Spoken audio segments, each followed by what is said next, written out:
Hello అండి, అందరూ Sankranti festival బాగా ఎంజాయ్ చేశారా? సో నేనైతే నా కెరియర్ వర్క్లోకి వచ్చేసానండి.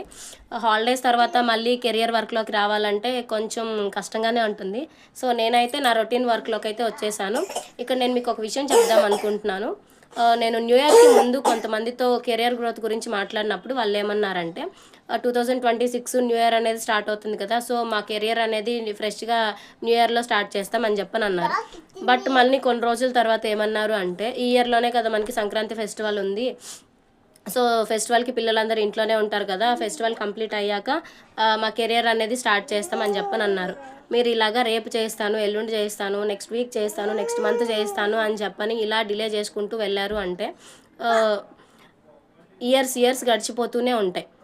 ఒక్క విషయం గుర్తుపెట్టుకోండి, కంప్లీట్ అయిపోయిన టైం మనకి మళ్ళీ తిరిగి రాదు. Don't waste your perfect time. మీరు ఎప్పుడైతే స్టార్ట్ చేస్తారో అదే పర్ఫెక్ట్ టైం. ఈ విషయం దృష్టిలో పెట్టుకొని మీ కెరియర్ అనేది స్టార్ట్ చేయండి. ఇలాంటివన్నీ వస్తూనే ఉంటాయి. వన్స్ మనం స్టార్ట్ చేసామంటే ఇవన్నీ మనం మేనేజ్ చేసుకోవచ్చు. మీరు ఏం చేయాలి అనుకుంటున్నారు అనేది డిసైడ్ చేసుకొని ఒక క్లారిటీ అనేది తెచ్చుకొని స్టార్ట్ చేయండి. డిలే చేయకండి.